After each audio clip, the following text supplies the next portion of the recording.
E aí, nação, fala aí, beleza? Trazendo aqui mais algumas notícias do Mengão, debate sobre onde vai encaixar o Alcaraz nesse time do Flamengo. O anúncio também do Gonzalo Plata, anunciado pelo Flamengo, não sabemos quando vai ser regularizado ainda, mas no caso do Alcaraz já está regularizado, já pode fazer a estreia domingo, assim como o Michel fez, né? Que ele foi anunciado na semana e no final de semana já estreou pelo Mengão. Enfim, vamos ouvir esse debate aí, vamos ver onde eles colocariam ali o Alcaraz, no lugar de quem. Vamos pro vídeo. A gente falava aqui do Alcaraz, não o tenista medalha de prata, o novo Caiu reforço ontem no US que Open, caiu diga-se ontem de no passagem. US Open. Gente, todo mundo. A Naomi Osaka caiu também, né? Sim. E esse Alcaraz que é o que importa para o torcedor do Flamengo. A gente estava comentando que é um jogador que disputa as eliminatórias, já tem 2 jogos das eliminatórias. Estava na Juventus da Itália, um jogador jovem de 21 anos. É um reforço gigante, como vocês comentavam aqui. Sim, é inimaginável que o Você viu, futebol brasileiro... você viu quem que ele cumprimentou ali o primeiro, não? Quem? Viu, não? Não vi. Arrasca. O Arrascaeta. Hã? O que tem? Vai. Ué, o que você quer dizer? Não, continua, Diz depois, aí você, ó. depois eu termino. Eu fiquei na dúvida também. O que quer Não, dizer? porque assim, eu acho que a contratação tô com o Eric desse nível. Só que se o time do Flamengo tiver todo bem, ele vai jogar no lugar de quem? O problema é daquele senhor ali, ó. Ah, vai, vocês estão aqui para debater. Eu não sei, ele nem Não, estreou mas ele ainda, não como é que a gente vai consegue, falar? ele não consegue tudo Aí eu bem. tô dizendo que eu tava temporada não cumprimentando o deixa Arrasca. isso Se o Arrasca estiver pra bem, nenhum quem vai jogar é o jogador, Arrasca. pra nenhum Cara, mas time. assim, vai ser muito difícil você ter todo mundo como, saudável cara. até o fim do ano. Hoje, só nesse momento, você tem Michael fora de combate, você tem De La Arrascaeta. Cruz fora de combate, Arrascaeta fora de combate, Falei, quando tiver Gerson todo mundo poupado bem. para domingo. Gabriel Quando fora tiver de todo combate. mundo, agora, é a Vera. Agora, quem que vai? Cebolinha fora de combate. Quem que vai, então? Quem que vai, Paulo Quem que Nunes? vai? Quem que vai, Paulo Nunes? Todo mundo bem. Quem que vai? Todo mundo bem? Arrasca. Então, mas muita gente que conhece até mais o Alcaraz, eu estava lendo muita gente falando do Alcaraz, ele é mais De La Cruz do que Arrascaeta. As características dele é um meio elas ofensivo? eles são mais parecidas com a do De La Cruz, aquele cara que faz área a área, camisa 8, a moda antiga. Vai. Então, ele é mais isso do que propriamente ele joga na do Arrascaeta, mas o melhor Alcaraz, pelo que eu li, muita gente que acompanha mais futebol Como o De La internacional do Cruz, que ele eu. também joga na do Arrascaeta. Exatamente, mas não é o melhor dele. Agora, dá uma olhada no elenco do Flamengo. A gente colocou aqui as opções principais, né? Pro gol, o Rossi ou o Matheus Cunha. Fabrício Bruno ou Léo Ortiz. Léo Pereira, Davi Luiz e o garoto Cleiton. Na lateral esquerda, Ayrton Lucas e Alexandro. Vinha tá fora de combate. Aí no meio campo, Pulgar, o Alan, o Igor Jesus. O De La Cruz, o Alcaraz, que você tem de grandes opções para jogar ali no meio campo do Flamengo. E também o Everton Araújo, o garoto. Aí o Arrasca ou o Lohan, que era a opção, mas agora você tem outras para atuar ali no setor também. Gerson, o Luiz Araújo ou o Matheus Gonçalves. Aí do outro lado, Bruno Henrique, o Michael e o Plata. Lá tem até mais na direita, né? É, na direita. Pedro, Gabigol e bem abaixo deles o Carlinhos. Mas é um elenco assim, cara, com muitas e muitas e muitas opções. A gente tirou, por exemplo, o Vinha e o Cebolinha, que só voltam a jogar no ano que vem. São as opções que o Tite terá no ano. Em algum momento. Em algum momento. O departamento Em 2024. médico, o não do Flamengo, né, do futebol brasileiro voltar ao normal, né, porque tem muitas lesões, o Tite vai ter esse super elenco. Agora, eu só queria propor uma outra reflexão, e aí não é sobre o Flamengo, é sobre o futebol brasileiro em si, porque o Eric foi muito feliz quando ele lembrou que o futebol brasileiro, em alguns clubes, tem bala na agulha para contratar um Almada, para repatriar um Luiz Henrique, contratar jovens jogadores, como está sendo agora o caso do Flamengo, que são jogadores talentosos e que, né, vão figurar em seleções de outros países. A minha grande dúvida é em um processo que os outros clubes não estão conseguindo formar esses extra-classe, para a gente buscar jovens. Vamos pensar no Palmeiras. O Palmeiras tem uma grande categoria de base que tem formado esses jogadores. Formou recentemente o Endrick, formou o Estevão, tem alguns outros nomes um pouquinho mais para trás que abasteceu muito o mercado interno, né? O PK, por exemplo, que está no Botafogo, mas que está vivendo uma outra... Danilo. Menino, né? Murilo, zagueiro, que é ótimo. Mas o que eu fiquei pensando muito ontem é o impacto, porque antes, quando a gente contratava o jogador talentoso mais em reta final, que ele vinha para cá e sempre contribuiu. É que é o Alexandre, no caso. Exato, que é uma meio que característica do nosso futebol. E a gente tem essa mudança de cenário recente, que é você buscar jovens jogadores. A minha dúvida é o impacto na nossa formação. Por que a gente não consegue formar um Almada? A gente não consegue formar em boa escala, tá, gente? Eu não estou falando, não, mas o Palmeiras formou um. Não, estou falando em larga escala. A gente não consegue formar um Almada, a gente não consegue formar um Alcaraz. E porque mesmo a gente tendo esse dinheiro para contratar, e eu acho isso fantástico, pensando no futebol brasileiro, o meu pensamento vai além. O gargalo que a gente tem em relação às formações de jogadores com essa característica. Acho que tem uma mudança na formação de jogador no Brasil, desses jogadores mais talentosos, porque aparece um jogador talentoso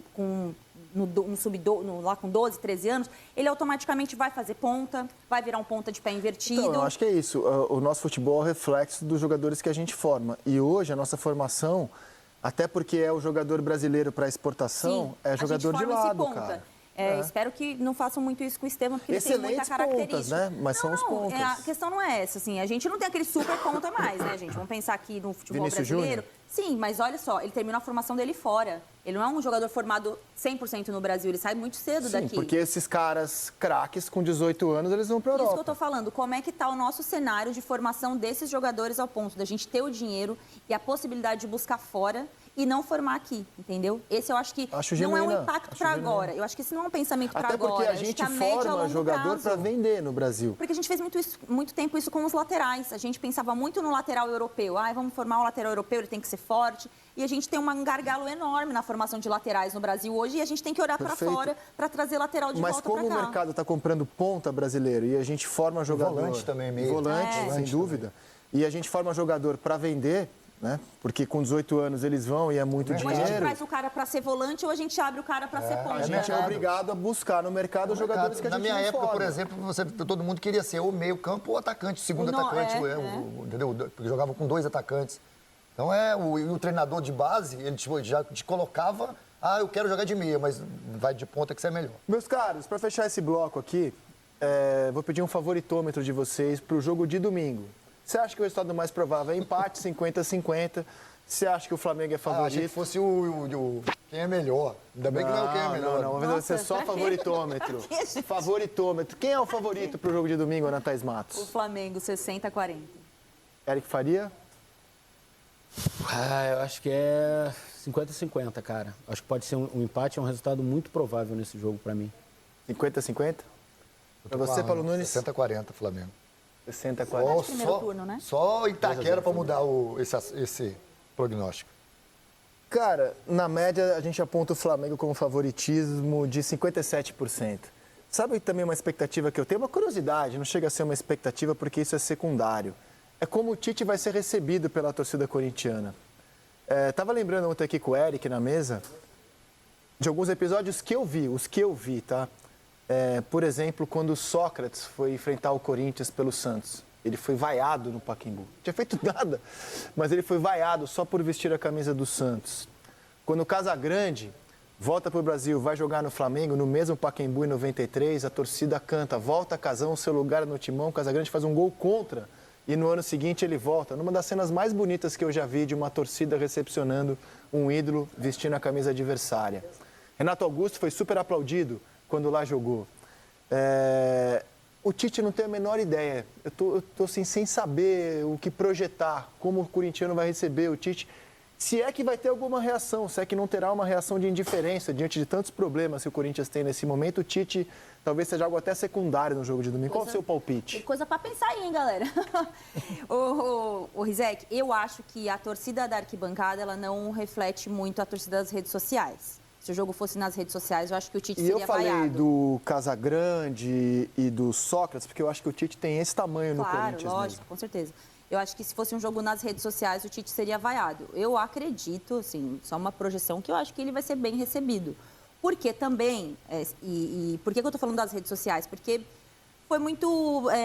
quando o Tite saiu da seleção e estava nessa que não ia trabalhar e não sei o quê, e aí o Corinthians estava sofrendo, foi lá, procurou e ele não quis. Eu falei sobre isso ontem. E é justo, ele não quis. Então, acho que gerou ali um certo desgaste por parte de alguns torcedores. Eu não sei se isso se reflete na arquibancada. A sensação que eu tenho é que isso é uma discussão muito mais de redes sociais do que de arquibancada. Mas, se por acaso ela estiver presente nas arquibancadas, eu também não vou ficar surpresa, não. Acho ainda que ele vai ser bem recebido. Foi exatamente o que eu falei ontem. Eu não descartaria ele sofrer algum tipo de protesto, assim, nada muito acentuado, mas exatamente por isso, porque eu imagino que muito torcedor do Corinthians tenha ficado magoado quando ele não quis aceitar o convite do Corinthians no ano passado, quando o Corinthians passava por um momento de dificuldade, tendo que brigar para não cair para a segunda divisão. E ele disse que não trabalharia até o fim do ano e depois aceitou o convite do Flamengo. Sim. Isso gerou uma tristeza no torcedor do Corinthians, por isso que eu não descartaria, de repente, algum tipo de algum tipo de reclamação.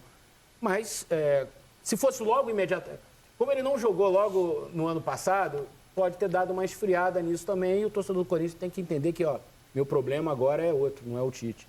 Quer meter essa colher nessa cumbuca, Paulo? Eu tô com eles, mas o meu viés é que vai ter esse problema, porque o torcedor não esquece fácil isso. Passou um tempinho, pode até ser, passou um tempo, mas o torcedor quando vai para arquibancada, a rede social também vai para lá, e o torcedor é muito apaixonado, e essa questão do Tite não ter aceito, e é o direito dele não aceitar, mas o torcedor é difícil esquecer. Ele fez o que 10 entre 10 profissionais do futebol exato, fariam, né? Exato. Flamengo e Corinthians, vai pro Flamengo. Olha como é que tá a situação do Corinthians hoje. Quem foi pro Flamengo foi o Plata, o equatoriano. Confesso que não conheço esse jogador, cara. Vou conhecer agora o Gonzalo Plata. Ele foi revelado pelo Del Valle, uma fábrica de revelar jogadores aqui na América do Sul. Ficou lá 2 temporadas. Aí foi jogar no Sporting de Portugal e no Valladolid da Espanha. E estava no Al Saad desde 2023, onde fez 31 jogos. Jogador de força física, Eu não lembro dele, disputou a Copa, mas eu não lembro dele. Confesso que eu não... Bom jogador. É? Bom jogador. Tem muito drible, 1 contra 1 muito forte. Lado direito ali, ele vai brigar por posição direito, mesmo. vai brigar com o Luiz Araújo. Claro.